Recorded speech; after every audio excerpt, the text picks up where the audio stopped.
What if? Good evening, ladies and gentlemen. I'm your host, Bobby. We got Dave. We got Rob. How you guys doing tonight? Doing good, Doing Bobby. good, How are you Bobby. doing? Doing good. All right. So tonight we have Jeremy and Shayna. How you guys doing? Good. How Good. about you? Doing good. Thanks for So, having us. Yeah. no problem. Thank you for coming on. Yeah, we really appreciate it. Thank you so much. No problem. We were just sitting outside at our drag strip here. It's beautiful. It's still light out and it's nice. We're just sitting beautiful.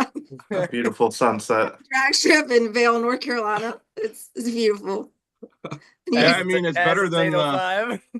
better than the freezing temperatures here in southeast Wisconsin where I live. I mean, I just came back on 2:30 yesterday morning from Arizona, visiting my daughter, and it was like major shock to my body when it was 76 when I left and minus 16 with a wind chill when I landed in Milwaukee. So it was a little bit of body shock, and I'm like, I felt like I was gonna die because it was so cold. But I don't see how anything survives up there. Yeah, I was just about ready to say, you're up in Vale. I'm down here in Gastonia, and they're like, oh, there's possibly going to be 3 to 5 inches. Yeah, good night. yeah. Yeah. It's beautiful here tonight. So I guess we're doing okay. All right. And we thought for sure it's gonna be a big snowstorm. They warned us all. You better get all your generators running and all this stuff. We've been Salt in the all roads. set, yeah. Yeah. No. Yep, I wouldn't put fuel in mine when I got home. I'm Yeah. like, all right, I'm ready for it. Yeah, I was kind of looking forward to it. All right, guys. Well, tonight is season 2, episode 52, and we're gonna do our intro and then talk to Jeremy and Shayna and get to know them a little bit better.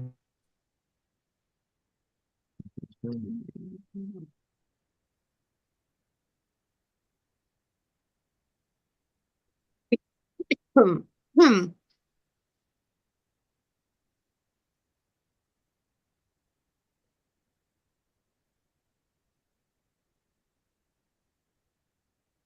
Watching all that.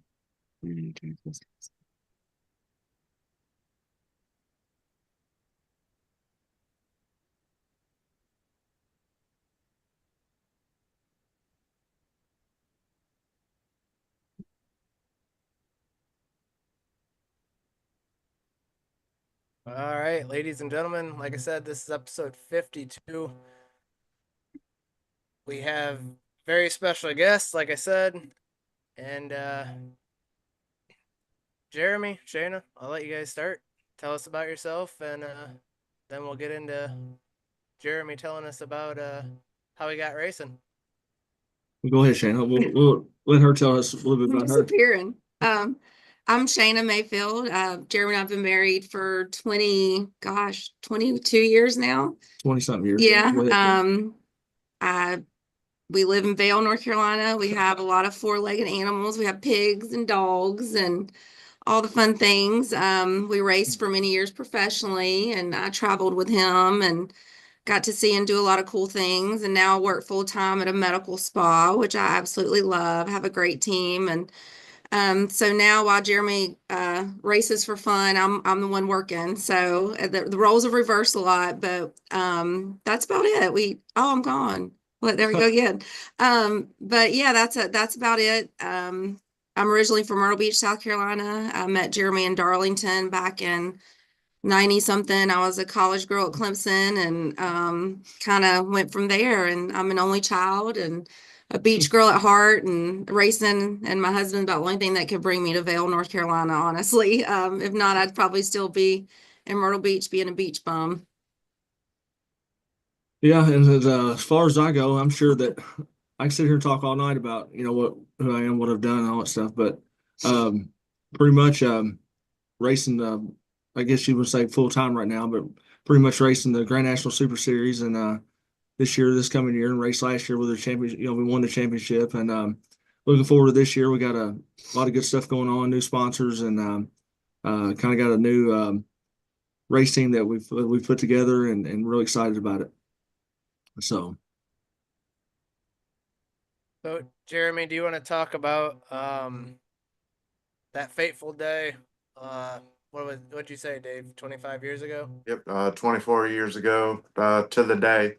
I remember you being at the Speedway, and when we lost Senior. Um, can you bring us back to that day for just a couple minutes?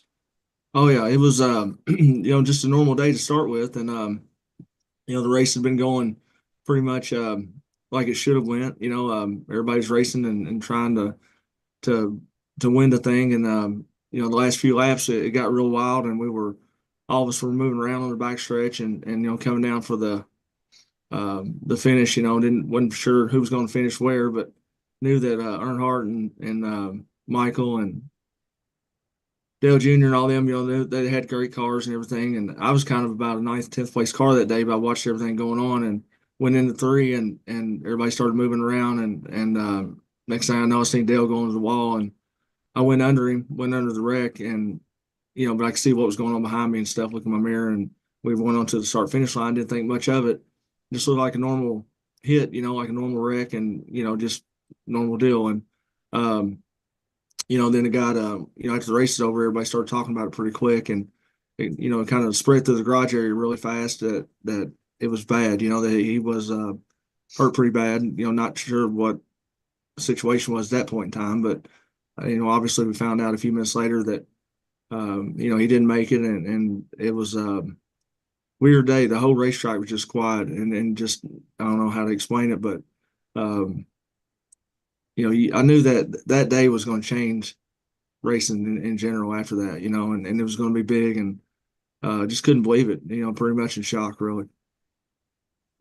Because obviously we know you're kind of brushed up with Senior, or rattled Senior. Can you tell us a little bit about that day?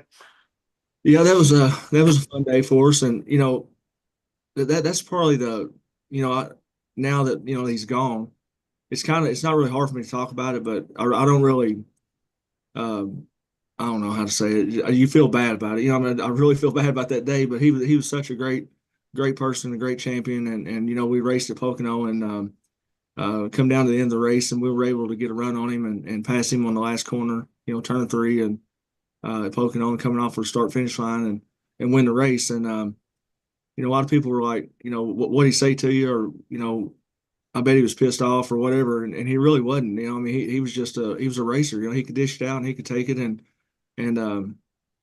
but I waited for the rest of the year for him to get me back, and I'm sure he did it for sure. But he did, I mean, he was just awesome guy, man. And just can't really say enough about that day as far as, I mean, it's obviously the highlight of my career, and one of the biggest wins I've ever had in my life, and something I'm proud of, and just I don't know, looking back, just like I told him, I said, he said, I didn't mind you beating me, I just didn't like all the stuff you were talking about at the end of the race, because I was pretty cocky and talking saying stuff about what he said about Labonte, about rattling his cage and all that stuff, and but he goes, I said, well, what would you do if you were me and you're racing Dale Earnhardt, coming down the last lap, last corner, and you drive right up behind him and get a run on him. And I said, and all of a sudden he just gets loose and loses it. And that's when he kind of hit me. He's like, I didn't just lose it, I said, well, just picture, imagine that. That's something as a kid you dream about, it's passing one of your heroes like that. And especially in racing, you always want to, just something you dream about. I mean, everybody out there, everybody that's a racer knows what I'm talking about. You have those moments where you're like, I don't know, it was a totally great dream for me that day, and to be able to do that. And he understood, and I think Dale he liked a lot of people, but he wouldn't let you know that he likes you or certain ways, but he kind of was proud of us that day, I think. So was that the race where they did the after race interview and they asked him what he said to you when you pulled up, and he said, I was telling him he was number 1? Oh yeah, we were going down the back stretch, and I see him coming. I thought, man, he's gonna spin me out or tear the whole side of my car off, and I'm waving at the fans and all this stuff, just happy as I can be, and here he comes, and I knew he's pissed, and so I see he got real close to me, he's rubbing on me, and I look over, and he's got the one finger out, giving me the finger, and I thought that was pretty cool. we still got pictures of that. Some fan or somebody took some good shots of that, and it was pretty cool to see that. Hey, that's an honor. You got the salute from one of the greatest drivers ever in the history of NASCAR. Right. Yeah. That's the way I look at it, and But what just, Jeremy won't tell you is he literally about lost his life leaving the racetrack. We were we stayed for all the media stuff and everything, and Earnhardt fans are, they're hardcore. yeah. Oh And yeah. beer And bottles, there's a beer bunch of 'em. cans, and there were a lot of them. So they were waiting for us to leave, and we literally had to put Jeremy in the back of the car and like cover him up. I was laying on one side of him, we had a blanket on the other side, and fans were trying to open the back of the door and wanted to like pull him out of there. We were like, go, go, go, go. People waiting at the airport, they were not happy. I think that now, people appreciate it more, later on in life, but at the time, I don't know how many fans he gained per se, because there were a lot of Earnhardt Nation was not happy. There's probably not I'd say most times it's days, but there's not probably a week that goes by that I don't run into an Earnhardt fan somewhere still today that talks about that, and a lot of them were his fans that I'm sure. I mean, I've heard about busting the TVs and breaking stuff that day when I passed him and all the stuff. And they'll come to me like, man, I was pissed off at you, man. I didn't like you at all, but I kind of like you now, and so it's kind of turned for us. But yeah, that day there, man, and then of course, I had to go down the front stretch and turn around and come back, the opposite way with my race car and wave at everybody because they were doing all that. And then that's when the front stretch is just covered with everything you think of, beer bottles and beer cans. And I thought, man, I don't know if they like me or don't like me or if it's good or bad. Yeah, found it real quick. But and it was like that for, I'd say, the rest of the year, really. Like we do driver's introductions. I had told Shane, I said, you got to ride around with me in driver's introductions. You won't believe this. Like that at the next few races, And where was it? You rode around, I think, Charlotte or somewhere. But I was like, I won't ever do it again. I just feel like there's a sniper somewhere, like they were yelling all kinds of crazy things. And the driver, you get real close to the wall during driver's introductions. You're driving around, you're waving at everybody, and man, you hear Mayfield, you suck, you suck. And then you get hey Jeremy, about one every 100 of you sucks, and but it was a lot of fun, and I know when she rode around, she couldn't take it too much. Yeah. It was Well, that's NASCAR though, and I know all three of us have been to a track, and I can remember one year at MIS, I was probably 3 rows away from the guy, and I mean, it was like a 3:30 race, but by the time they dropped the green flag, I think for all say 180 laps, he flipped Jeff Gordon off every single lap. It was almost to the point where it was like the hatred is just running deep. The Miller Lite was running strong that day. It was probably a little bit of both. No kidding. And there might have been a little bit more of the Miller Lite to encourage the hatred. I had a guy at Dover. Every year we go to Dover in both races. It started off like the weekend, but you never seen the guy. I don't even know who he was still today. But about time we go through driver's introductions, I'd come around and he just like, this guy absolutely hated me. He followed me down, like when we're driving down the front stretch, he'd follow me down there, flipping me off and just he made signs and banners. Everything. And then right at driver's, we get done like this. I'm like embarrassed because I know everybody's listening to it, So I'm standing down by my car and they're doing the national anthem, and all of a sudden, and this guy just keeps on and stands. Yelling at me. Yeah. Mayfield, I don't know what all he's saying, and I didn't know what to even say to the guy, But I thought, man, maybe he won't be back to the next race. Next race, here he comes again. So I started doing this to him. As we're going down the front stretch in the car, he'd be, I just in my ear, just raising 10 kinds of crap at me. So I started flipping. He was flipping me off. I started flipping him off, and that really pissed him off. And then I heard all about that too. It got worse after that. Yeah. It got I was way like, worse. that's what he wants. Yeah. That's such a cool insight because that's something that I've wanted to ask one of the NASCAR guys, because obviously at Xfinity series or a trucks race, there's less fans. Right. So you're at a filled house back then. You can literally hear what fans are saying and you can see them. I figured by that time everything's a blur. Oh yeah. but I hear drivers, interview. Oh yeah, we could hear them cheering and so on and so forth. I always figured that was a gimmick, but you just said that you can hear and see people, and Yeah, yeah, it was pretty wild. And like an infield of Charlotte was the same way. Like every year, there's this guy that had a microphone in the info, or not a microphone, but one of those big tubes, you talk out of. Mhm. On Darren Driver's introductions, you come out and you hear this guy over there. Everybody in the racetrack, you hear this one guy. We're driving out doing, waving to everybody. Same thing, man. Jeremy Mayville, Rusty Wallace, just all kind of stuff.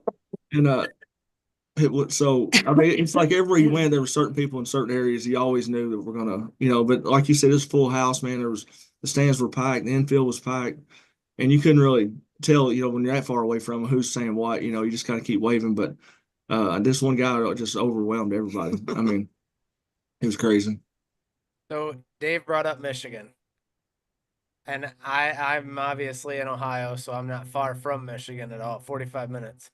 But if there's one Michigan race that I do remember out of all the races that I've been, it was August 21st.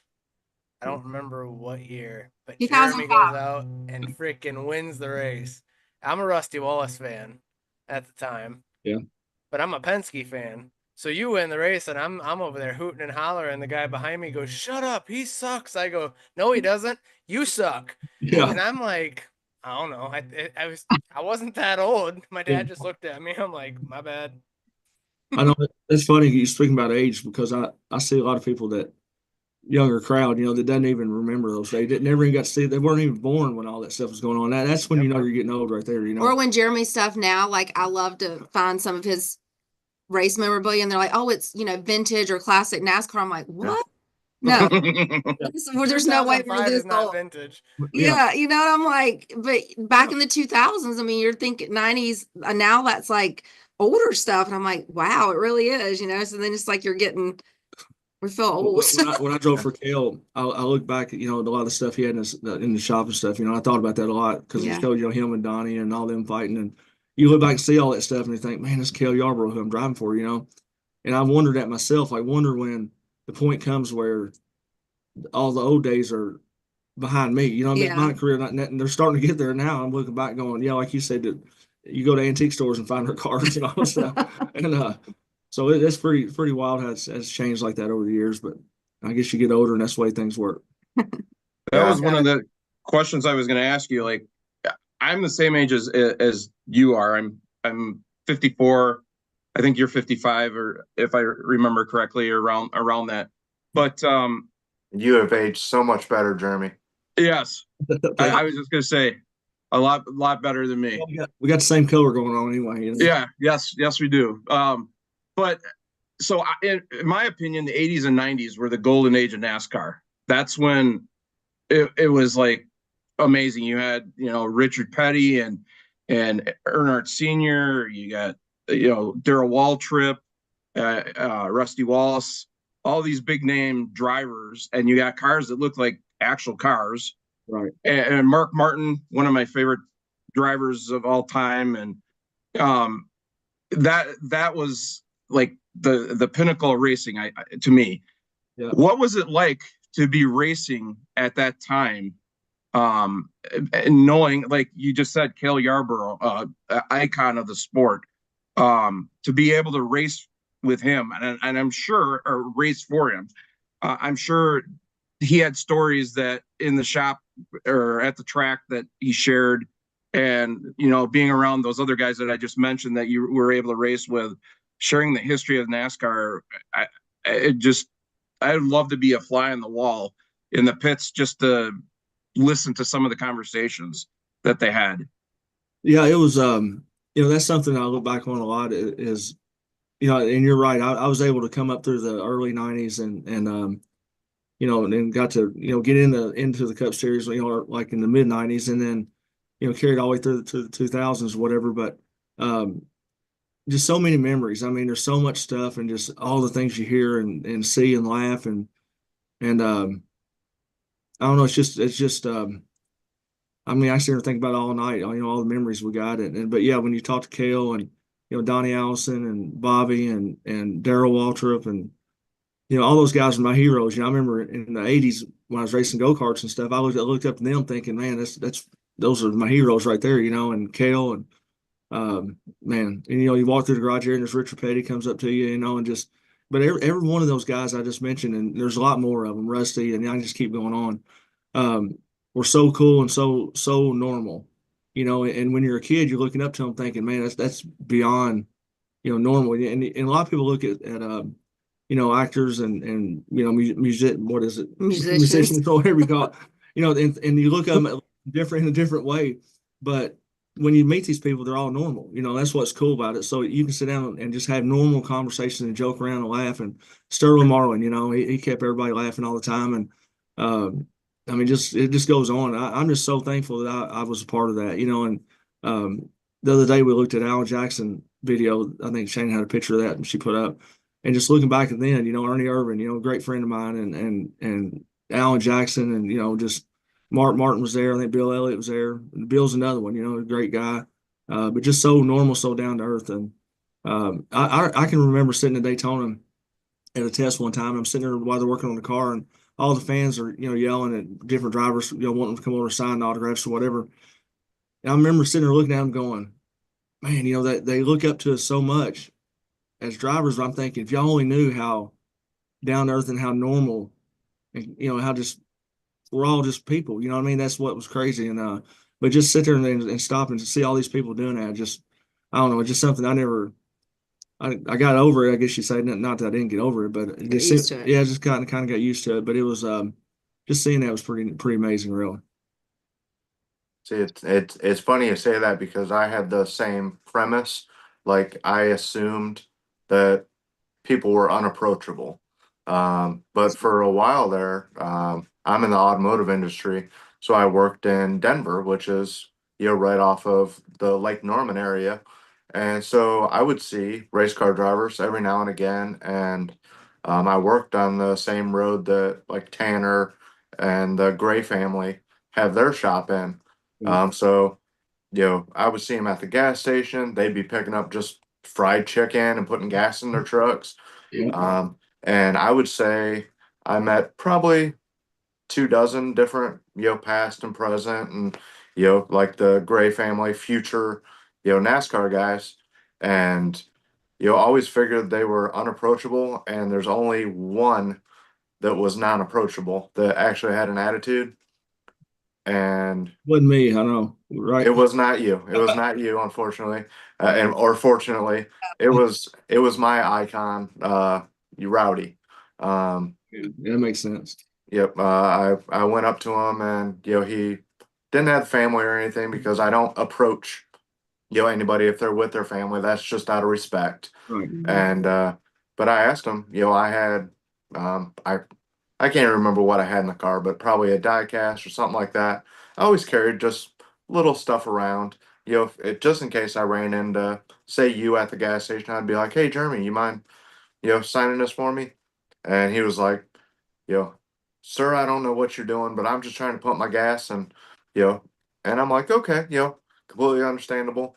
But he did make it up to me. He recognized me later on, and signed a couple things, and he was like, sorry, just in a bad mood, wrong time. And it ended up being really, really cool. All right, that's good. Yep. Good to know that.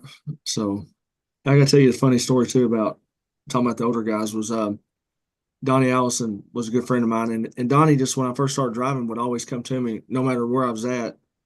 I'd be on top of the trailer, something, he'd point at me, come here, and I go over and he'd say, hey, you need to do this, this, this, this. He's always telling me all these little things to do, like enter a little higher, going a little lower, whatever, roll out a little sooner or whatever.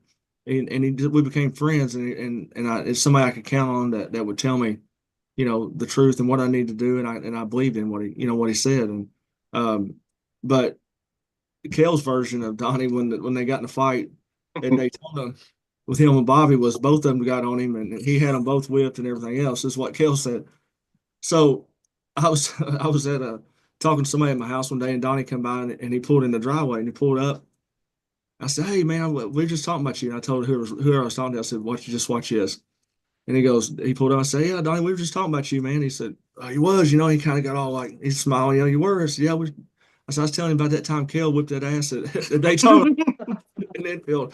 And he said, Kel Yarborough didn't whip my ass. You know, he got all bowed up. He didn't, I guarantee you he wouldn't whip my ass. He was all bowed up about You it. had But, him so red. yeah, I had him. It So was, 50 years later, he was still Yeah. salty. yeah, they have not gotten over that. Yeah. And to hear Kel's side of it, and then hear Donnie's side of it, you know, it's just, I said, yeah, about that time Kel said he whooped that ass, you know, he just like, I mean, immediately just turned off. But that's kind of the relationship we have with all those guys. You know, they're just so normal, cool, you know. But let's get into what you're doing right now. You said you're still running cars and got your own team. Yeah. What are you up to nowadays? Pretty much, I've been running the Grand National Super Series. It's a series that Bob Shack had started a few years back, and ECC was a sponsor of the series. But we just run like the old type. Again, I'm gonna say old. Our cars aren't old, but they're the I guess you say the 2000 2005 range race cars, like the Pro Cup cars and the Cup cars and the then Nationwide cars. But you run any one of them you want to run, pretty much whatever you want to run, you can run it, and it's just a lot of fun. You know, we run the like Dominion, Virginia, and you know Caraway, Tri County, all the places around here pretty much, and we're going to Caldwell, Georgia, and Cordell, Georgia. That's our first race this year, so you know we run about 13 to 15 races and just having a lot of fun. I mean, I love doing it, and there's not a lot of politics or pressure, and you know we race. You know, we go racing and have a good time, and everybody helps each other, and you know just wants It's a fun group. Yeah, want to win and you know win races, and you know just still like it was, and it just gives me something that I love doing. You know, I love working on the cars, love racing, and I'm able to continue doing that. Now, are you a guy that can get underneath there and wrench on your own cars? Oh yeah. Oh yeah. I'll tell you that. I don't know a lot about cars. I should after all this time, but it's so impressive. He got this car literally out of the bushes somewhere in Charlotte. He had this Pro Cup car that he sold to somebody down in Charlotte. So he traded a guy like a TV. I don't remember. He did some kind of hustling deal to get this car back. And you should have seen it when I say like trees were all growing through it, everything. But he took it. Yeah. I mean, worked on the chassis, repainted it, painted it. It was like, I mean, he could build them from the ground up. It's really pretty cool to see. And I don't, like I said, I don't know anything about cars, but when I see a cool transformation of anything, it's pretty mind blowing. And I don't think we have pictures of it when we first got it, but I wish we would have. But it was unbelievable. I've never seen anything like it. Yeah, it was sitting down. I found the car actually. It was On Marketplace. Yeah, it's on Marketplace, Yeah. and I was like, man, I got to have that back because that's what perfect. Steve Levitz built the chassis, and he built my stuff over it when I was at Penske. And it was a good car, and I went and got it, and I wasn't expecting it because the picture he had on the Facebook, whatever, it looked good. You know, like it's still in pretty good shape. But I went over there, we literally pulled it out of the mud. It was sitting down in the woods, like it already growed up around it, and no brakes on it, and the spindles were flying everywhere, and it was just. I think you traded him. What'd you trade him, a TV or? No, I traded him I had a flatbed truck, about a 70-something model flatbed truck. Oh, he gave you the TV and the car, Yeah, didn't he? so we did some trading. I got the car and the TV for the flatbed truck or whatever, but it paid off for us. Yeah, that's pretty cool. But yeah, I love, answer your question. I love working on the cars and racing, and I got a couple of guys that help me that are here in Bell, 2 or 3 guys that probably couldn't do it without them, and they're great help. But I'm pretty much I do all the actual car stuff, the chassis stuff and whatever needs to be done. Sounds like you got the car out of Dale Jr.'s graveyard. Basically. Yeah. See, I do love it, being down here at in the Charlotte area, seeing like the Cup cars, the Xfinity cars.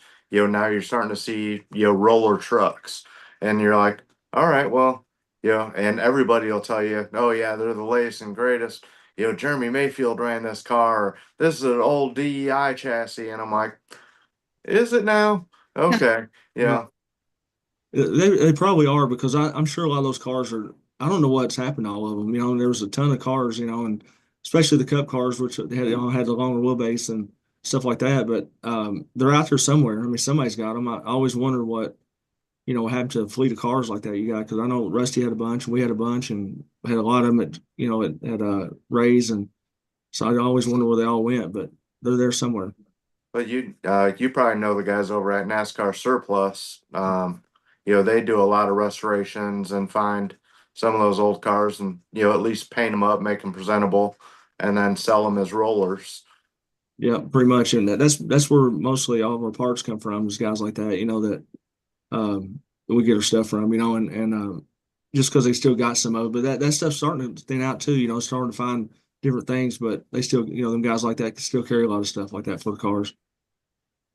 Yeah, I've actually got my eye. There's an older KBM dash that's on Marketplace right now, and I'm I kind of start scratching where I'm like, all right, if I don't get this, who's gonna get this? And there's not very many left.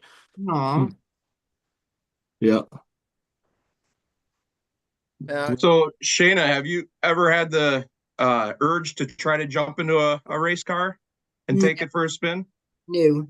No? No, not at all. She rode I rode with him. Looking back now that we're not racing anymore, I really wish I'd have taken the opportunity to like ride around Charlotte when they had those cars, that were slower so you could experience. I wish now I would have done it. At the time you always think you have time to do it, but I did ride with Jeremy one time in a dirt car because they were doing this, him and like Kenny Wallace and a bunch of guys were doing these things where they'd fly in and put these shows on and would get in local drivers' cars. So he knows I'm very claustrophobic, so I don't like helmets, I don't like anything. So he's like, I was like, okay, a dirt car, there's no windshield there, I'll be okay. Like I don't feel like I'm stuck in there. So, and I looked at him and I'm like, you got to promise me you will not go fast. He's like, I promise you, we're going to go slow. We're just going out riding around. I'm in this guy's car, no big deal. Okay, so I get in there and I did tighten my belts and I put my helmet She on. didn't tighten nothing. She's sitting her belts loose and helmets falling off. No, but he tightened it up. So I'm like, okay, so we get out there. I'm like, this is fun, so he's going really slow. Well, all of a sudden, the guy in front of us took off. There was two-seater late models. This is his version. Yeah, and one of them was in front of us, one, and then we were behind him. Well, I didn't know that. He didn't know. I was just gonna go around and make, I never even seen the place. So the first time we hit the racetrack was the first time I'd ever saw it. It was out in Idaho. But remember, guys, he had promised his wife, I promise you, babe, I promise you, I will not scare you. I will not, we're going to go around fast, like slow, and, we won't go fast. Okay. Because my heart's racing. So I'm like, so we go out and the guy, I guess, lights it up or guns it, whatever you guys do. I don't know, but there's dirt flying everywhere. I'm like, okay, well, and then Jeremy's still, all of a sudden, the guy takes off. So what does this one do? We're gone. And I'm like, oh God, oh God. So I'm like beating him like this as hard as I can to slow down. And I look over and he's just digging. He's like got his eyes and I'm like, what are you doing?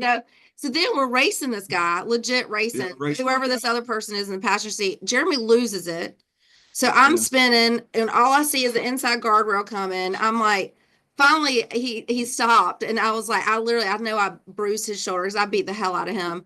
And I was like, get me out of this thing. And so he's pulling off and all of a sudden I was like, you know what? That was kind of fun. Let's go do it again. But he just had this look in his eye and he's like, well, I didn't know a race was going to break out. I'm like, it doesn't matter, We literally pulled on the racetrack. You kind of drive straight out on it. As soon as we got on the racetrack, just as soon as we hit the front stretch, this guy I don't know who it was in front of us. He's giving somebody else a ride, and he just, whoa, gets on it. You know how those things throw dirt and mud. We just went all over her, and all over her helmet.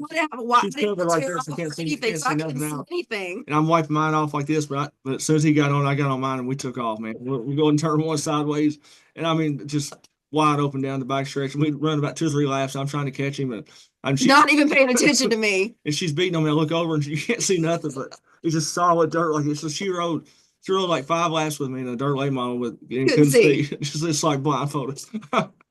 It was interesting. Yeah. So to your point, I've never wanted to drive and I've never ridden again after that. So, but I had all intentions of going out and just making a couple laps, and just. Well, the first thing is when Kenny Wallace is at any place, it's guaranteed to going to get crazy and it's going to be fun. So yeah. And I've known, and then I did make the mistake too of our racing with Jeremy one night. He's like, just get in, just do it and see how. And I'm like, okay. So I'm thinking it's just going to be fun. Like it's not a big deal. Jesus, like we're running Talladega. He's going to run our first race at Talladega. So I'm like, okay. So I'm like, what do I do? And he's like, when I say go, go. When I say clear high, go, go. And I'm like, I thought we were just having fun. He's like, no. So I'm literally like white knuckled through this whole race, pouring sweat. Like I was like, almost in tears because he's legit yelling at me, crew chiefing me this whole race. And I was like, yeah, it was. I had elbows up. I was so tense because I was like, I thought we were having fun. He's like, well, that was fun. I'm like, We finished maybe fifth. for you. We finished fifth. You know, pretty good. I was so nervous the whole time. It was like nothing's ever fun. It's always a competition. So I was like, I am not. No, no. It was all. She's having a great time during practice, but you know, you just drive Yeah. around. I'm like, okay, it's cool, you know. And I'm just telling her, okay, highs are coming low, whatever. As soon as they took the green flag, it was on. It was like war. He just got serious. And like, when I say go, go, when I say clear, clear, and I'm like, okay. I said clear high. She'd be sitting there. There went 2 spots right there. I'm like, you got to get after it, you know. So yeah, then he asked me if I want a spot for him when we go to the Grand National Series. No interest. We'll be all the things we've been through in life. That'll be the one thing we get divorced over. Me Because that gives you absolute permission to yell at him, Right. you know, Yeah. for 200 laps. Yeah, Oh, yeah. or if he wrecks, it's going to be my fault, and I don't even want to hear I that. wouldn't blame you. You're crazy as hell. You show it. I'm not stupid. Jeremy, I got quite a few people asking and texting me right now, asking if you can tell about your NASCAR career. Yeah, where would you like to start? I mean, because Wherever you would like to. That's a lot. yeah, I can just say that I had a great career, and loved doing what I was doing. Still love racing a lot, and just able to get with a lot of great race teams, with Penske, and had Rusty Wallace as a teammate, and Bill Elliott and Casey Kane and Scott Riggs, and just had a lot of good people around me, and Ray Abraham. I mean, when we had Dodge, I loved Dodge, and got to drive for them for a while, and just had a great career. Really, I mean, it was unbelievable, and looking back, I had a lot of fun and a ton of fun, really, and wish it could have kept going, but it got stopped short, and we kind of have rebounded out of that somewhat. We're not where we need to be yet, but we're still every day is still a struggle to try to get back to where you want to be, but we're doing fine and doing great now, and don't watch much racing. I don't watch a lot of Cup races, but I think that's would be pretty normal for anybody, from what we went through and all that stuff. But it's part of life, and I feel like that we're better off now than we've ever been. Other than the money's not as big as it was for sure, but because we did make a great living, doing what I did, racing in the Cup Series, but money and everything, we found that out pretty quick. Other than that, I don't know what else to say. We won several races and should have won a bunch of races, really. And I was young and at the time, and really, I feel like I tell her this all the time. I feel like I'm better right now than I was back then as a driver, just because I feel like I see things totally different now. Then it was like you just run hard as you can run, and just I don't know. I needed somebody to kind of coach me through all that back then, and tell me what I'm doing wrong, and somebody that I could trust and listen to, and I wouldn't listen to anybody, probably just doing what I thought was right, and learn real quick that that's probably not the best way to do it. And like I said, now I'm racing and I see things just like somebody gets under me or whatever, I let them go, and just I don't know, I just drive totally different now than I did before. So yeah, I mean, when I was doing some prep for our podcast tonight, I found you had 17 years in NASCAR, and you ran between the top 3 divisions: trucks, Xfinity, and Cup. 482 races. That's a lot of races, and you ended up having 5 career wins in Cup, 96 top 10s, and 9 poles in the Cup Series. That's a pretty impressive, stats, and and against the people that you're racing with against. That a majority of them are in the NASCAR Hall of Fame or will be. That those stats are pretty impressive, in my opinion. But what I was the follow-up question, I watched. I can't remember what it was, but you did a media. It was a podcast or some type of a media thing, and you talked about you were diagnosed with ADHD, and I want to know, as a race car driver who needs to have 100% concentration, 100%, focus, no distractions, because you're racing at high speeds and everything happens so quickly and so fast.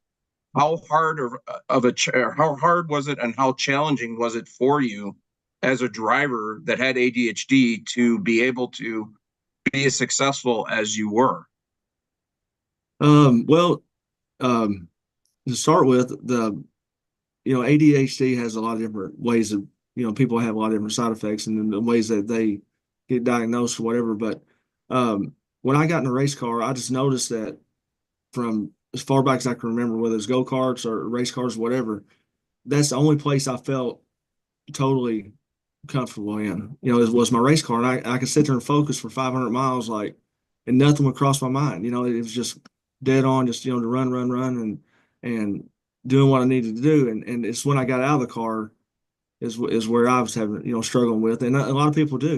I wasn't the only one for sure, but it's just little things like being late and just thinking you got all the time in the world and you don't. I still do that today. I still have problems with that and forget stuff, and that's the way it was affecting me. More than anything, and not being able to like I said, be on time and just And I think, on, what really upset me through, and I don't mean to interrupt you, hon, but just to kind of piggyback on this, there was a stigma that people don't get diagnosed with ADHD later in life. Like, that's just, you're so and so years old. What are you doing taking this? Well, when we started our own team in 2009, when Jeremy went to the doctor, and it makes sense when someone's in a high pressure situation in a race car, have a lot of stimuli for hours and hours, you're focused. And that's, what you want to do when you get out and there's all this thing and you start projects and you're late, it's like you can't focus. So when we started our team, Jeremy, being, he's the face of the team, would have to sit in meetings, would have to go sit down and do things that he was not comfortable in because he never had to do them, and be focused and be engaged with people, engaged in meetings. So when he went to the doctor and got diagnosed, he was off the charts. I mean, there was no question about it. And you see a lot of athletes like that because, and there are a lot of high achievers that do have ADHD or do, have that, but it's not a crutch and it's not something to be, embarrassed about or anything, but it literally was, going to help him in a situation outside of the race car. The race car was never an issue. It was always outside of it. And being a businessman now and being a team owner, we couldn't let that fail. And it was like he had to be, in situations that he, again, was not comfortable in, and be engaged and want to talk to people for hours instead of not. So, that was what kind of upset me when all this happened. It was, the people involved on the other side was like, well, why are you diagnosed at this age? You shouldn't be taking Adderall at, 40 some years old or however you were at the time, and it's like, that's not really fair. You're not a doctor. And to make that, stigma about that is not fair. So people need to be educated that it's not something that you're just diagnosed with early on. You can get diagnosed with it at any time. And it's, and it's not anything bad that you have ADHD. It's nothing that people should look at and be like, oh, that's awful. It's not, I think more people probably have it than don't, Yeah, no, I don't even look at it as like some ADD, ADD or ADHD, whatever, that something's wrong with me. I just look at, when I started taking the Adderall, I quit taking it right after 3 months, something like that. After all that went down, I just stopped taking it because it was, it took away who I was. I feel like my personality and I don't know, I just didn't like it, so I quit. I don't take anything now, and I haven't taken anything since then. So, I try to tell them, I'm like, you probably need it now more than ever, so you can be focused and figure out what it is you want to do and kind of, narrow those things down. But he, again, it something his choice. And after everything that happened, I kind of can't much blame him for not taking anything. I mean, you kind of get this idea that when someone takes everything away from you for taking a medication, then you're kind of like, well, forget it. I'm not taking anything at this point. So, unfortunately that was the stigma that came with it. And there wasn't a lot of education and not a lot of communication from the other side. And unfortunately it ended like it ended. And, I hate to see that because it could have easily been cleared up, but it is what it is. And right. And that's something that I mean, I knew that, or when you're growing up, something's a little different. You just feel like that, not everybody acts like you do, and not everybody's as late as you are all the time. Just a lot of little things happen when you're growing up, and you realize that then that okay, either I'm weird or they're weird. Somebody's off here when you go to school and stuff and see all the other kids, and I'm sitting over in the corner because I'm talking all the time and, getting in trouble and everything else. But all I've ever known is to work on my race car and race. And that's the way I grew up. I just grew up in a garage and so I never really knew anything different, and I didn't know anything about ADD. If you mentioned something to me about then, I wouldn't even know what you was talking about, because there wasn't nothing, nobody was talking about it. And so I didn't even know anything about Adderall until then, until 2009, and I didn't realize that you heard of Ritalin and all that stuff back in the old days, kind of, but not when I was growing up. You just had you were just weird and didn't know what you were doing, or you just wasn't You're very good just in a school or boy. something. Yeah. Yeah, and that's kind of the way I grew up, like that. Well, now that you're an owner driver, you know, we're starting to see that more in the Cup Series with the gentleman getting a little older. What are you finding challenging? That you could be like, all right, this is what I see different now than or what I heard than what I actually did. Yeah, as far as the driver part of it, or Yep, you're like, damn, I got to take care of this equipment. You oh know, yeah, you know, definitely it was I still kind of race the same way, I don't like if I wreck it, I'm going to fix it anyway, so I don't really look at it that way as far as seeing things differently. I just I feel like I've matured a little bit more as a driver, for sure, and I'm sure a lot of those guys do, and I still to this day don't know why or where that point is where you go, okay, I'm too old now, now where's that point go to where as a driver do I quit, and Right. and I don't want to just quit because everybody gets to 50 whatever they just stop racing, stop driving because John Force is 70 something, and he runs faster than we do, so. Yeah. I don't know where that point is, and but I love doing it still, and I don't know that I haven't had any trouble. Like I don't feel like my hand and eye coordination, none of that. I feel like none of that's changed. I feel like I'm still like I was, which it's hard to tell. In the series we're running now, I'm not running 500 laps either, but I'm not sure about that. Gotcha.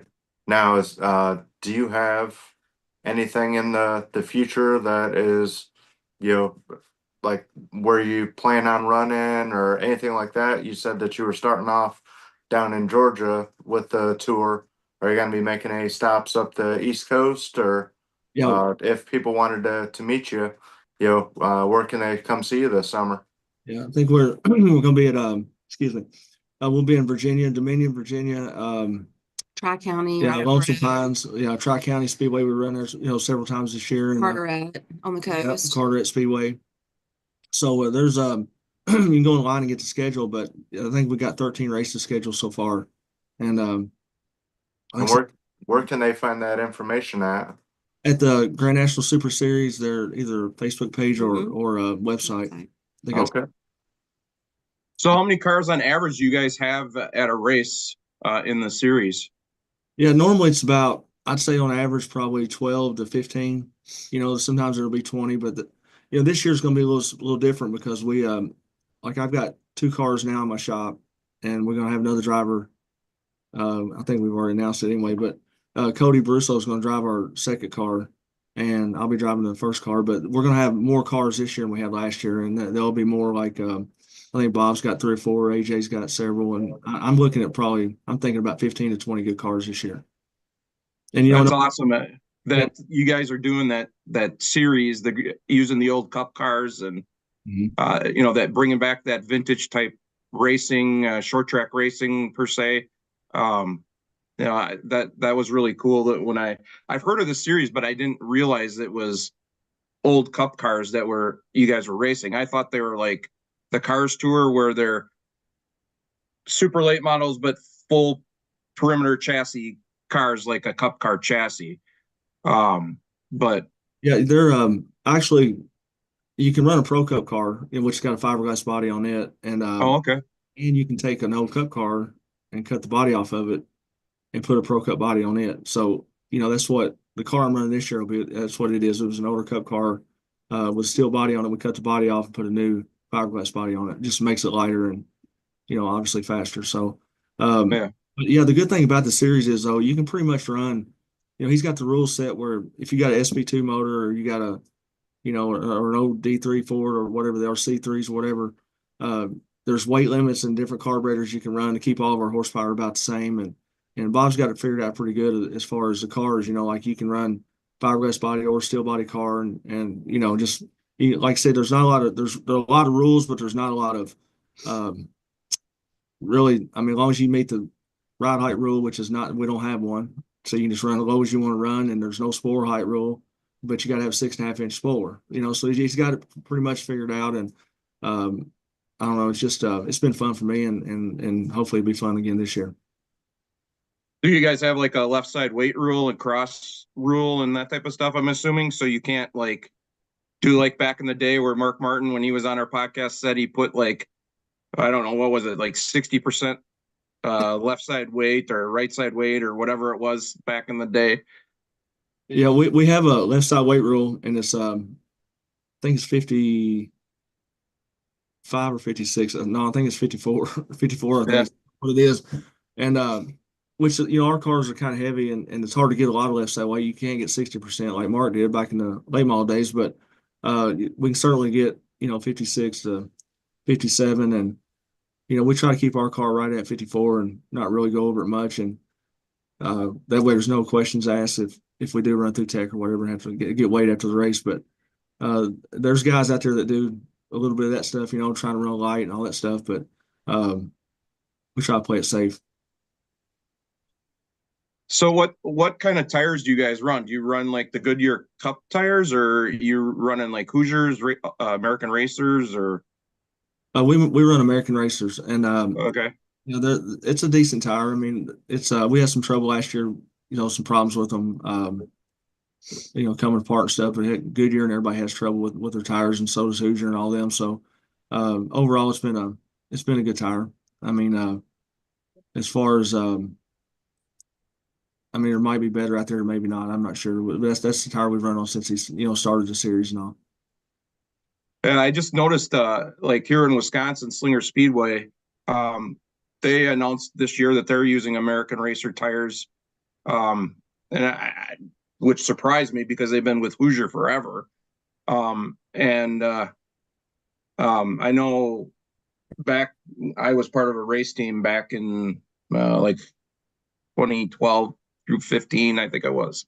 And some tracks we were at raced American Racers and some raced Hoosier tires. But you're right, they all had the same problems. So, well, I'll tell you this, and I wasn't going to say it, but I'm going to say it now. Is I done some testing the last year and the year before last with Cobra tires. I don't know if you've heard of Cobra. Yeah, they got a great tire. They come up with a great late model tire, which is and a 4-cylinder tire. Well, they got really pretty much whatever tire you want, but we tried it on our Grand National car, and it worked really well. And there's several tracks that's on them now that's been run them, and that's probably, in the way I've seen it in the last few years, it's probably one of the best tires out there, if not the best. Where are they made at? Do you know? I'm not sure where they're made. I know they're housed out of a place in Georgia. Georgia, okay. I'll have to look into that. That's interesting. I've never heard of them. Yeah, they haven't had any trouble with no trouble really coming apart or nothing. You can, you put them on and they run fast, and you turn around next week and they run just as fast in the next week. So that would be good for the. So not a lot of fall off after heat cycles and stuff. That's awesome. Exactly. And then, I think you can run them several weeks in a row and they're still, keep the speed in them and all that stuff. And, that's what's good for the racer. And I'm not saying that's going to be good for the racetracks because they want to sell tires, and so does Hoosier and everybody else. But if you're looking out for your car count and your racers, then that's the way to go. Definitely agree. All right, I'm back. I'm sorry. We had a power surge here. It's really windy. We got 40-mile-an-hour winds right now. I'm on the track. Yeah, it's really nice. I'm on my cell phone now because the internet is completely down. Oh no! Well, stay safe. Yeah, I'm trying. I wanted not too many people know this, and I was actually going to chime up and say it as it decided to kick me off. But Jeremy, I can relate to what you were saying about the ADD and ADHD. I was diagnosed when I was 7 years old, and I came off of it after high school, and I actually got back on it. It was 8 years ago tomorrow, and I came back off of it 3 years ago, and have not touched it since. Right. That's good, you know, and like I said, it affects people different ways. And, you know, I see a lot of people that, you know, that I wouldn't even think that would be taking Adderall or anything. And they love it, you know, and it's works good for them. It just didn't work good for me, you know? Right. Well, that's another thing that's like you were talking about, that stigma. A lot of people are afraid to say something. Like I have PTSD. I got hurt in the line of duty as a law enforcement officer and I had to retire. And I didn't say anything for several years that I had it until it got to the point where the symptoms were bad enough that I'm like, hey, I got a problem. I need to get help for this.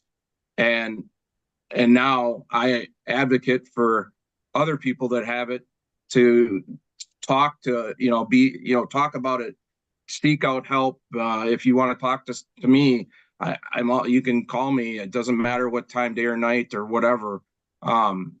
But as a male, or specifically as a male, you also don't want to admit that you have a problem or you have a weakness or whatever.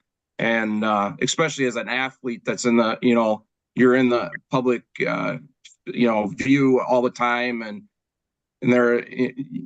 so I totally understand and totally get what you're saying and everything. And that I want you to know that's not why I asked the question to like make you feel uncomfortable or feel bad or something.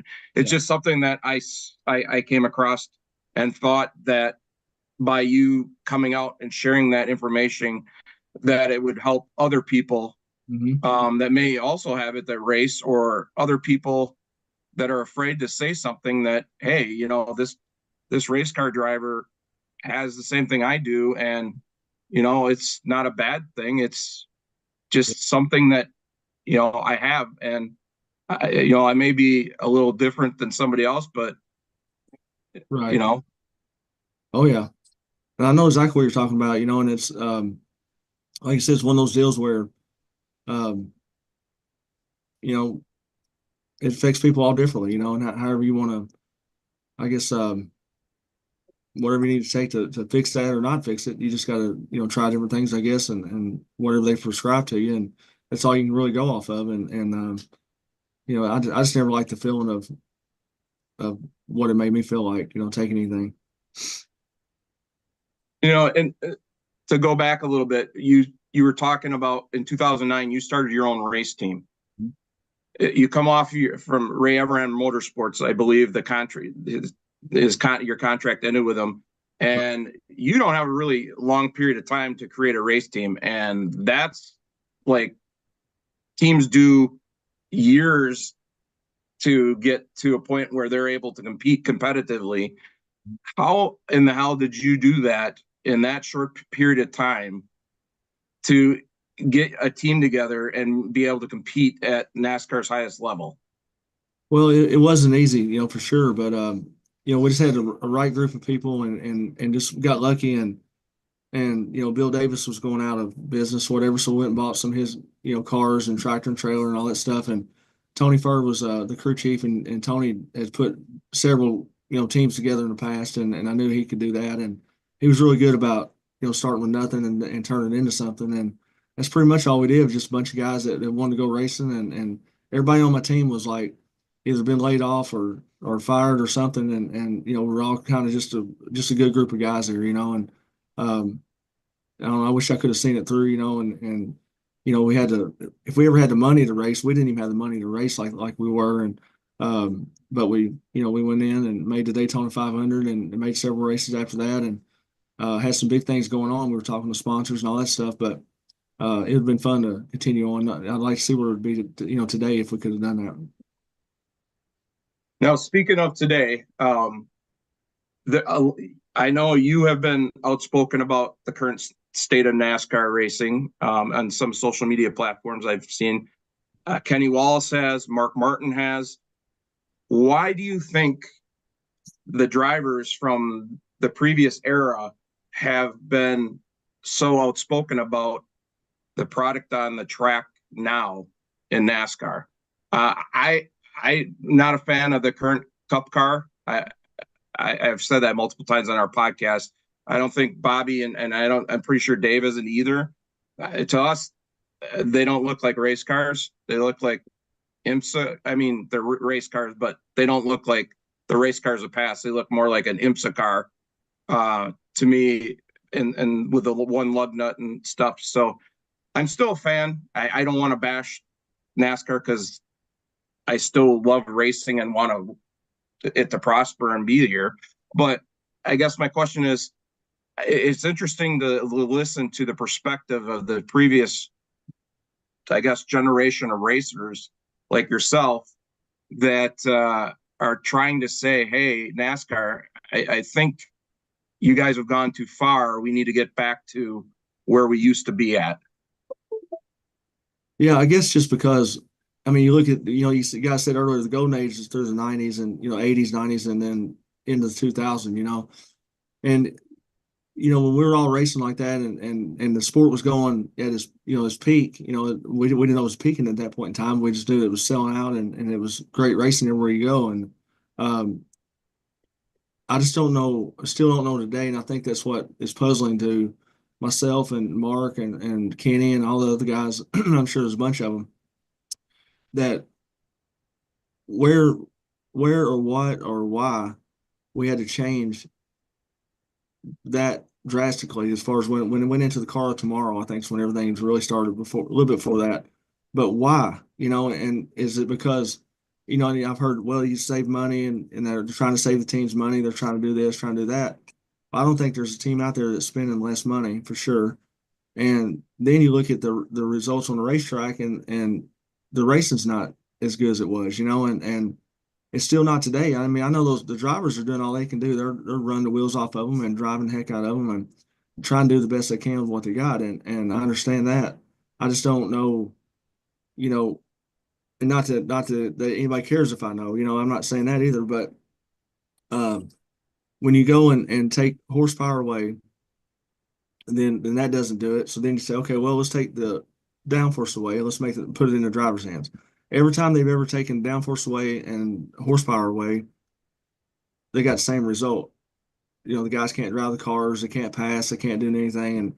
And I've watched that happen over and over and over and over again. So I'm thinking, surely somebody up there can tell them, don't do that, and just look at past results, and just look look where it was. And I know you can't do that when you say, well, we got this next gen car and we got Gen 13, 14, or 15, wherever they're on now, and I understand that. But when you look at the car and it's got a little spoiler on the back of it, like 4 inches tall, and and the guys are complaining about them being loose and they're spinning out, getting concussions and everything else, something should change, and I don't know where that's going to be. And then I just feel like the NASCAR hasn't really listened to the race teams and the people that really know what's going on and what they really need, like a Mark Martin, or Tony Stewart or anybody, Kenny Wallace, any of those guys.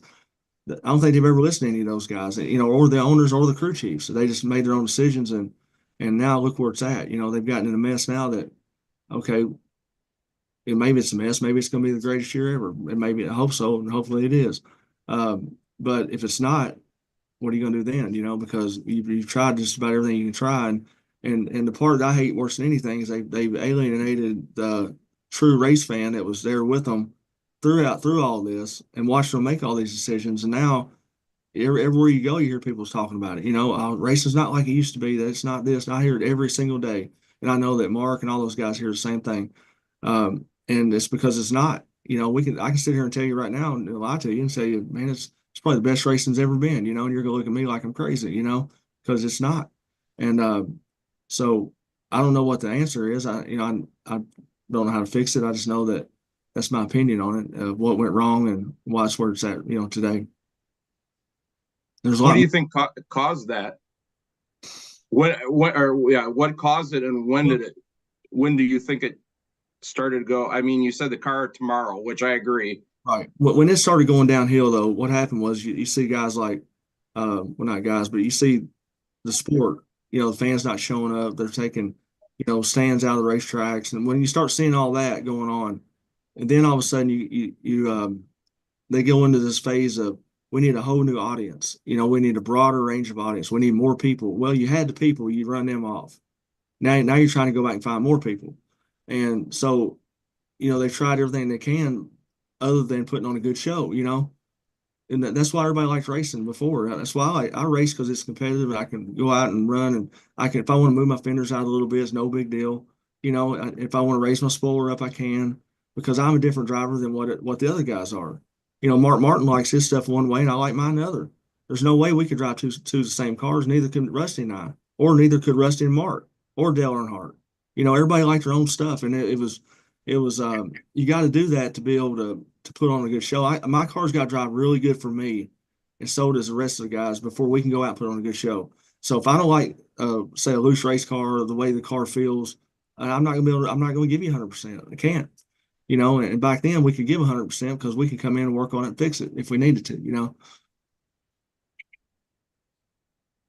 Yeah, I agree with you and like Mark Martin and Rusty, or not Rusty, Kenny Wallace. Like I said, they need to, like you said, listen to the people that have been there. I mean, even like current drivers, Denny Hamlin has been pretty vocal about, Right. the car. And but it's like, the more you bitch about it, the more you talk about it, and the more you try to explain, the worse it gets. So everybody just quits talking about it, and Denny, I know Denny's been outspoken on a lot of things, in the last few years, and but he'll get tired of that too. He'll get where he's like, man, just beat my head against the wall. And you've seen Tony Stewart did the same thing. They got tired of it, and that's what's happened. And what I'm saying right now is the way I see it. Like I said again, and I've watched it over the years and watched a lot of things happen, a lot of things change, and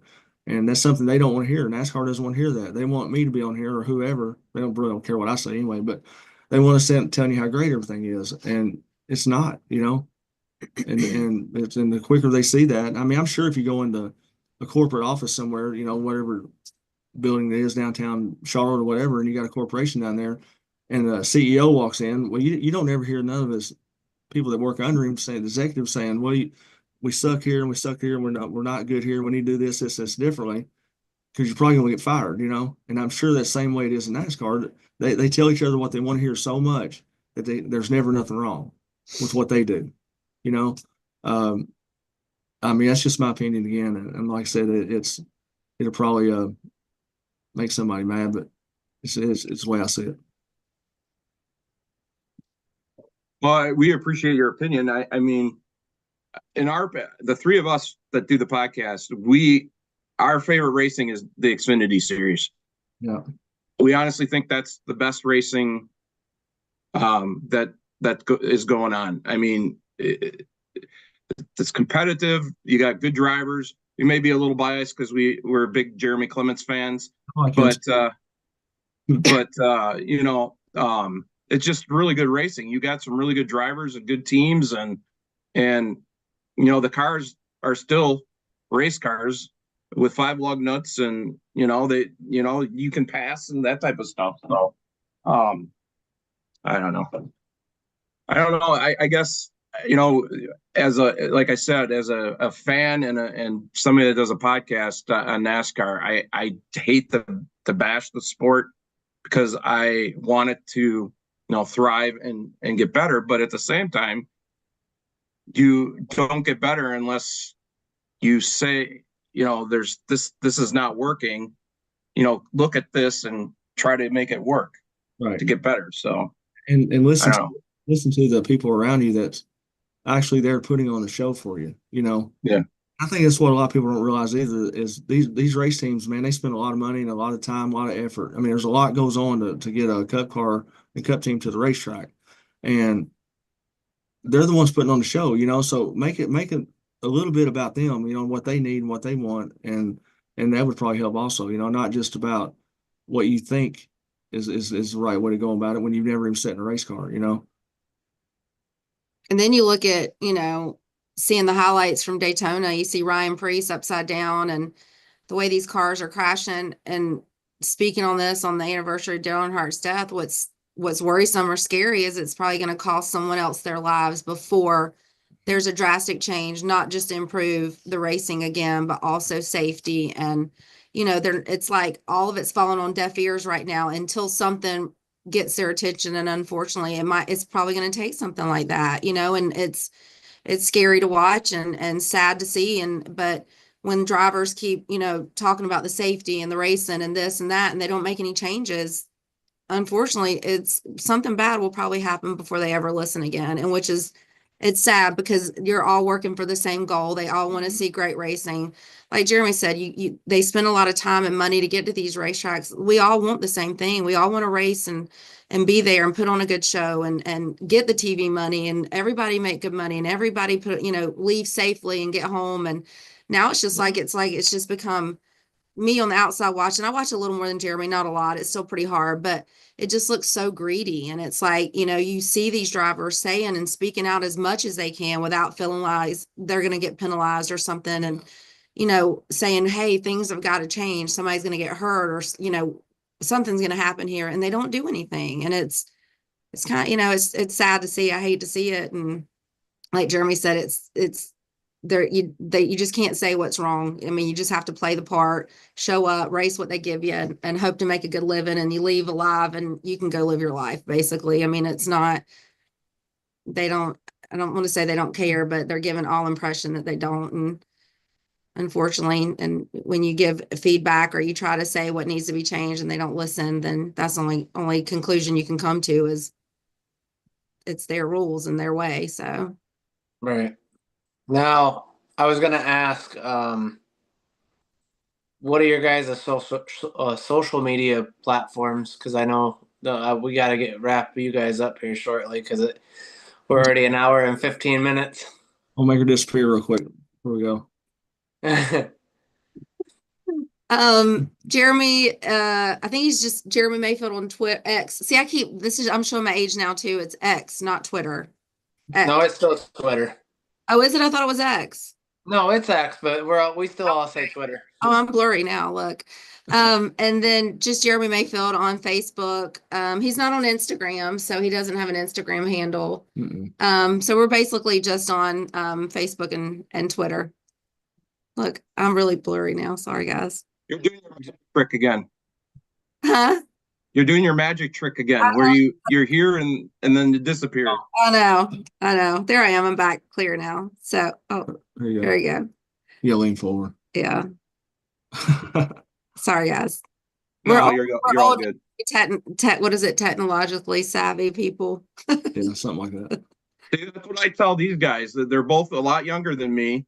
And if Bobby's not able to be on the show, then I have to run it. I can't do the intro video because I'm not computer savvy either or tech savvy either. I had my kids set up my phone for me, We're those same people too. I mean, y'all also great. Y'all so great. I mean, background looks good. I'm disappearing in the drag strip back here, but other than that, Yeah. everything's good.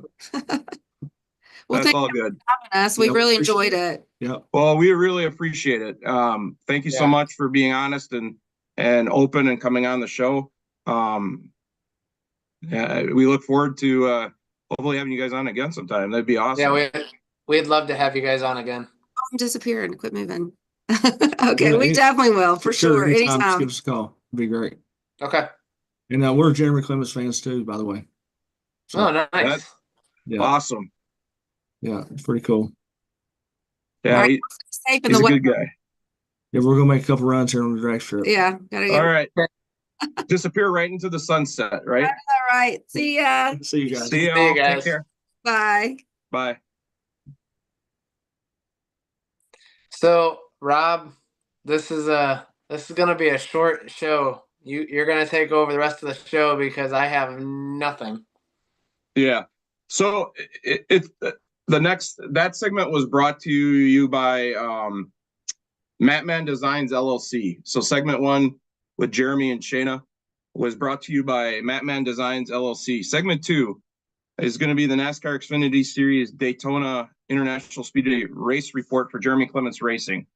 brought to you by Circle B Diecast. Jeremy's race season started off really well. Practice was really good. They did 2 laps, single practice. Car was like, I think P11, P12, something like that by itself. And then he did some drafting with Matt DiBenedetto, and I don't remember who the other car was. And then he was like P12 on the board in practice. Case Kallenbach, the new crew chief for Jeremy. Him and Jeremy talked. I heard him on the scanner, and Jeremy said this was the best car that he felt they ever brought to Daytona. So that was really encouraging. The car had a lot of speed. Practice the next morning, Jeremy was in the middle of his run, and they flew the yellow flag because it started to rain. Unfortunately, Jeremy's car was fast and it sounded really good. But unfortunately, because of the rain, it got rained out. So he ended up starting the race by owner's points based on last year. So he started the race P25. Their plan was to just basically hang back, run in the back, stay out of the carnage, be smart, be there at the end. And that's basically what they ended up doing. The first stage, they ended up, unfortunately, there was a wreck. Jeremy was able to steer around it, but when he steered around it, he was up high and he scraped the wall. The only damage that was done was the sheet metal was scraped a little bit, and a little bit of the rear tire, if I remember right, they said on the scanner, was rubbed off. But otherwise, his car was okay. He ended up finishing that first segment in P25. Stage 2, he started out the stage again, riding towards the back. And at one point in the stage, Jeremy felt a bang, heard a bang, felt it. The car got super loose. He came on the radio and said, "Hey, something happened. I don't know what. The car just got really loose all of a sudden." They checked tires. The spotter checked the tires, and so did the Case, the Kallenbach, the crew chief, checked when he went by, and they didn't see any tires down. Jeremy kept going, and it got better. Case got on the radio and said he thought maybe it could have been some debris that he ran over on the racetrack that maybe unsettled the car. But it got better. And then also a little later in the stage, Jeremy got on the radio and said, "Now I'm having issues with the fuel pressure dropping." And this was right after he had also had this issue with feeling something and hearing that noise and the car getting loose on the track. And then it corrected itself. He ended up finishing P25 in stage 2. Stage 3, they again stayed to their plan, ride it around in the back, stay out of the carnage and chaos. Jeremy was able to avoid, I think there was 2 big ones, if I remember correctly. The last one was at coming to the white flag, I believe. I have no idea how in the hell Jeremy dodged the car that spun in front of him. But he ended up unscathed, and ultimately ended up finishing the race in P9 officially. So one hell of a wheelman at Daytona Jeremy was. Case and RC, Jeremy spotter, they called a great race.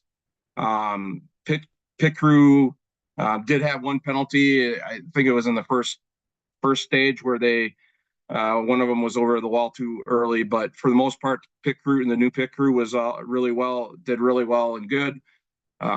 So this is a good, promising start for the season for Jeremy Clements Racing with a P9. And then the best thing is this year, the Xfinity Series has, you get awarded a playoff point for having the fastest lap of the race. And Jeremy ended up having the fastest lap of the race and got the first Xfinity Series award for that, and also the first playoff point for that. So again, a great way to start the season for Jeremy Clements Racing. This week they're going to be at Atlanta Motor Speedway, another super speedway. Jeremy is decent at Atlanta. Hopefully we can have another good top 10 finish, or even better, top 5 or a win. Keep building on the strong finish at Daytona. That's all I have for other than Sammy Smith ended up winning the Xfinity race at Daytona. Segment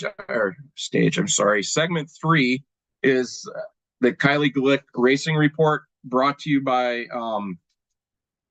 excuse me.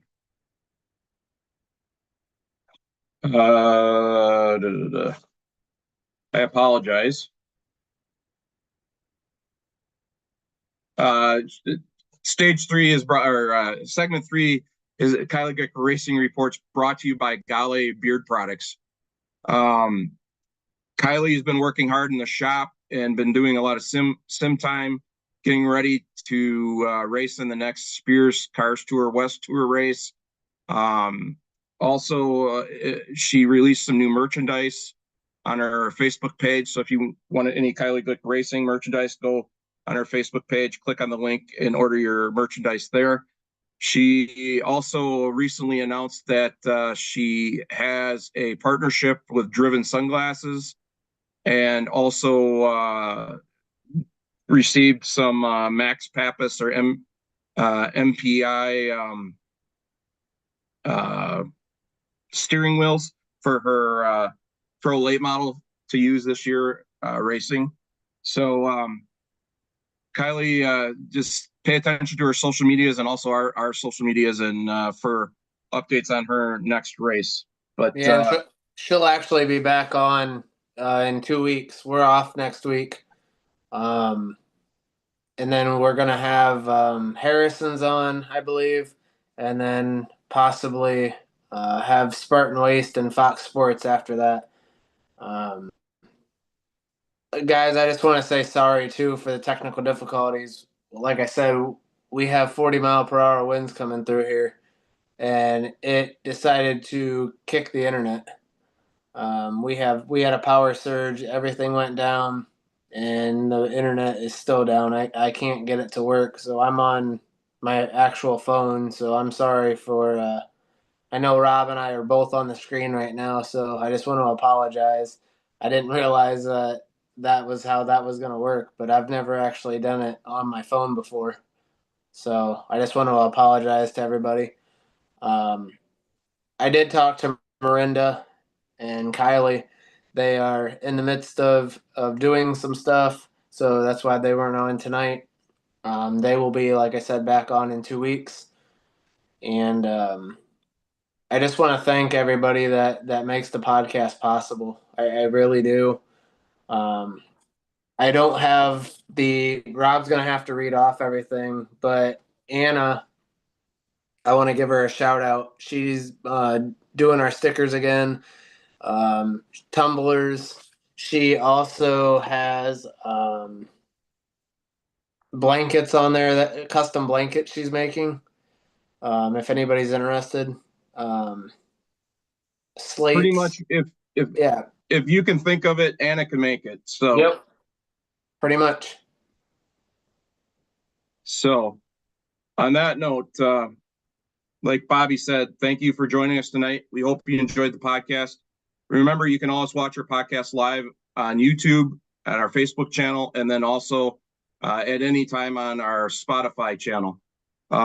If you like our podcast, please share with your friends and family. Please also like and subscribe to our Spotify and our social media platforms, Facebook, Twitter, X, or I should say X, Instagram.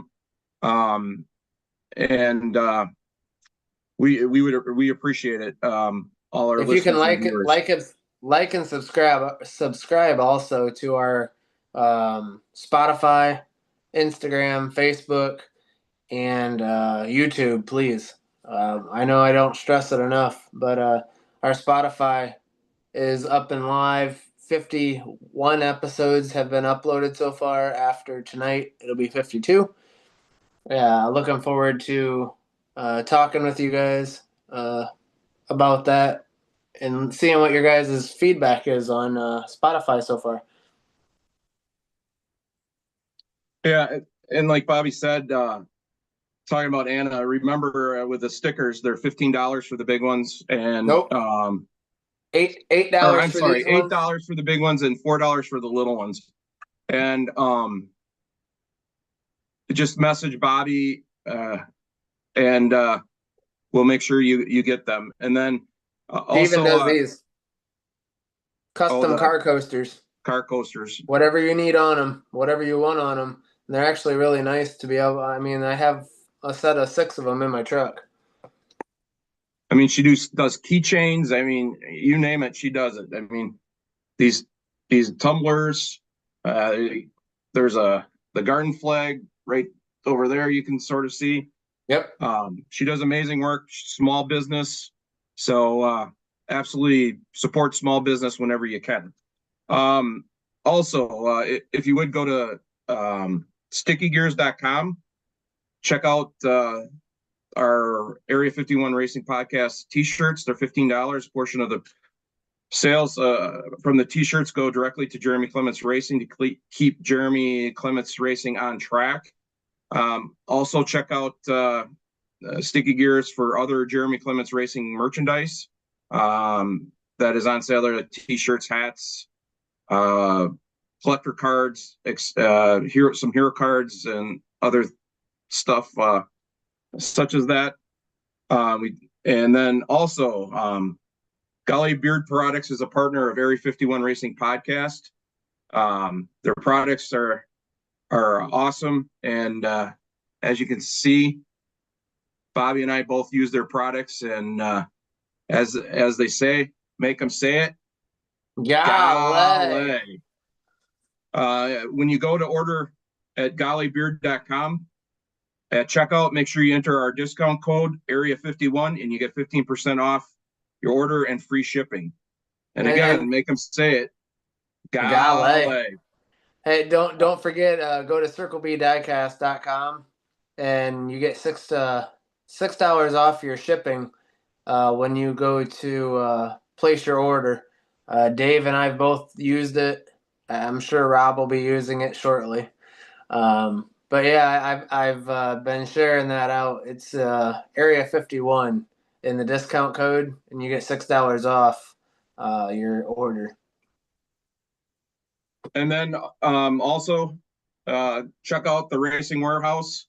You can either go on the Racing Warehouse Facebook page, or you can go on the racingwarehouse.com or .com. It's TRW, I think .com or something along those lines. Yep. For your sheet metal, crew shirts, hats, Jeremy Clements apparel, Armadillo does apparel is their apparel company. They did the quarter zip that I'm wearing, Bobby's the hat, the polo there. They do amazing work. Bobby's wearing one of our new hats. I want to give a shout out to Armadillo for the awesome sweatshirts and hats. Absolutely amazing. They look fantastic. So I want to give them a big shout out. We'll see you guys in September. Looking forward to it. Rob, I'm gonna let you run down the sponsor list real quick. I was just gonna say on that note, I do not have that memorized yet.